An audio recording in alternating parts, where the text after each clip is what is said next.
안녕하세요. 실전 투자자 경매하는 직딩 아빠입니다. 부동산 세금 어떠신가요? 다주택자에 대한 규제를 이유로 해서 너무 많이 건드려 놓았습니다. 그래서 어렵고 복잡하고 누더기 세법이 되어버렸죠. 수십 번의 부동산 대책, 그 중에서도 양도세에 따른 비과세 조건을 따지려면 경우의 수가 너무나 많습니다. 자기 집을 사고 파는데 세금 공부를 이렇게나 많이 해야 하는 게 맞는 것일까요? 최근 기사를 보면 양도세 리셋 참사라는 말이 나옵니다. 살펴보면 기획재정부가 11월 2일에 일시적 2주택자 비과세 보유 기산일 관련 유권 해석을 내놓았습니다. 하지만 이 해석은 기존의 국세청의 말과 완전히 다른 판단입니다. 그럼 누군가는 잘못했다는 이야기인데 어느 쪽도 잘못을 인정하지는 않습니다. 이미 국세청으로부터 안내를 받았는데 이것을 다시 기재부가 틀렸다고 하면 어떻게 해야 할까요? 피해는 고스란히 납세자의 몫으로 남을 뿐입니다. 이는 25번의 부동산 대책과 5번 바뀐 양도세 관련 세법 때문입니다. 집값 상승의 원인을 다주택자로 보고 이들에게 세금을 중과하기 위해서 법을 자주 바꾸다 보니 틈이 생겨버렸습니다. 하지만 본래 법을 바꾼 취지를 유지하려 하니 앞뒤가 안 맞는 법 해석이 나오는 것입니다. 2019년에는 소득세법 시행령을 개정하여 이미 2년을 살았던 집이라도 다주택자가 되면 최종 1주택이 된 때로부터 거주기간을 다시 계산한다고 했습니다. 그래서 리셋 조항이라고 불렸습니다. 이 조항의 적용 시점은 올해인 2021년부터입니다. 예를 들어 2017년 서울에 집을 구매한 후 4년을 거주한 사람이 인천에 집을 추가로 구매하여 2주택자가 되었습니다. 그러면 서울에 거주한 4년은 없어지고 리셋이 된다는 의미입니다. 거주기간 계산은 새롭게 다시 해야 합니다. 뒤에 구입한 인천 집을 팔면 서울 집만 남게 되니 다시 이때부터 거주기간이 카운트 되는 것입니다. 즉 최종 1주택이 된 시점부터 다시 시작해야 합니다. 알고 계셨나요? 혹시 모르셨다면 체크하시기 바랍니다.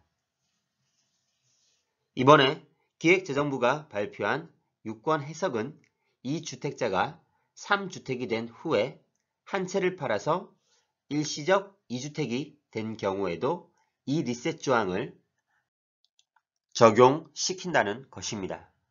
다시 예를 들어보면 인천에 9년, 서울에 5년을 보유한 아파트가 있습니다. 이런 상황에서 2021년에 원주에 세 번째 주택을 매수했습니다. 그리고 나서 처음 인천주택을 매도하면 서울과 원주의 집이 남게 됩니다. 그러면 일시적 2주택 상태가 되는 것입니다. 물론 일시적 2주택의 성립 요건을 갖춘 경우입니다. 이 설명은 뒤에서 좀 더 자세하게 말씀드리겠습니다. 이제 이런 일시적 2주택 상태에서 서울 집을 팔려고 할 때 리셋 조항에 적용을 받아 인천 집을 매도한 뒤부터 서울 집의 보유기간을 다시 계산하라는 것입니다. 기존 5년을 보유했던 기간은 사라져버리는 셈이 됩니다. 하지만 이는 개인이 처한 상황에 따라 여러 가지 경우의 수로 나눠집니다. 그래서 기재부는 원칙적으로 2021년 1월 1일 이후에 3주택이 되었거나 유지한 경우라면 그 후에 집을 팔아 일시적 2주택에 해당하더라도 리셋 조항을 적용받는다고 밝혔습니다. 정부도 소득세법 개정 취지에 따라 예외 없이 적용되는 것이 맞다는 입장입니다. 하지만 논란이 있을 수 있습니다. 왜냐하면 이 조항은 2주택 이상을 보유한 1세대가 주택을 모두 처분한 경우 마지막 남은 1주택을 보유하게 된 날로부터 기간을 카운트하는 규정입니다. 쉽게 이야기해서 최종 1주택만 남은 1세대가 이 법의 적용 대상이라는 뜻입니다. 그런데 일시적 2주택은 보유기간 계산을 취득일로부터 하게 되어 있습니다. 이런 상황이므로 납세자들은 1주택과 일시적 2주택은 다르기 때문에 법문 그대로 해석하라는 것이고, 기재부는 최종 1주택 범주 안에 일시적 2주택도 들어간다고 해석해야 한다는 것입니다. 그러나 납세자들은 이미 3, 4월에 국세청으로부터 일시적 2주택은 리셋 조항이 적용되지 않는다고 답변을 받은 상태입니다. 이 답변을 바탕으로 많은 사람들이 매수 및 매도 계획을 세웠고 진행도 했습니다. 그런데 이제 와서 기재부가 11월 2일에 국세청의 답변과 상반되는 유권 해석을 내린 것입니다. 그러니까 당연히 반발이 생길 수밖에 없겠죠. 어떻게 대처를 했을까요? 역시 누더기 세법과 마찬가지로 임시방편에 가까운 답변입니다. 기재부의 유권 해석 날짜인 11월 2일을 기준으로 국세청이 상담한 사례에 해당하는 경우는 비과세를 인정하겠다고 합니다. 게다가 이 날짜 전후로 매도한 경우에 한해서라는 조건이 붙습니다. 하지만 국세청의 답변으로 인해서 11월 2일 전에 매도한 사람이 얼마나 있을까요? 지나고 나니까 11월 2일 전에 매도를 했어야 한다고 하니 당황스러울 뿐입니다. 납세자만 피해를 떠안는 꼴이 되어버렸습니다. 기재부와 국세청의 다른 이야기로 혼란을 야기했으니 책임을 져야 하지 않을까요? 여러 상황 중에 부모님이 갑자기 돌아가셔서 상속으로 인해 다주택자가 되는 경우도 있습니다. 이런 입장을 기재부에 전달하니 답변은 그냥 소송을 하라고 했다네요. 보셨죠? 지금은 각자 도생해야 하는 시기입니다.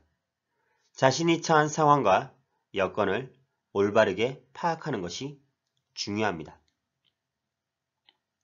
자신은 본인이 제일 잘 알고 있기 때문에 절세를 위해서 항상 체크하고 확인하시기 바랍니다.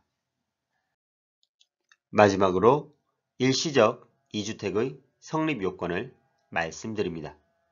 1. 종전주택 취득일로부터 1년 이상 경과한 뒤 신규 주택을 취득해야 함. 2. 조정지역일 경우 종전주택 2년 이상 보유 및 거주를 만족해야 함. 3. 신규 주택을 취득하고 3년 내 종전주택을 양도해야 함.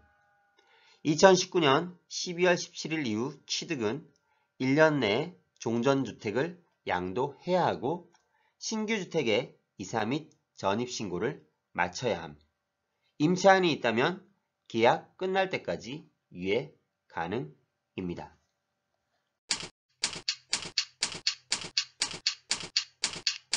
아래 메일 주소로 보내주시면 빠르게 답변 드리겠습니다.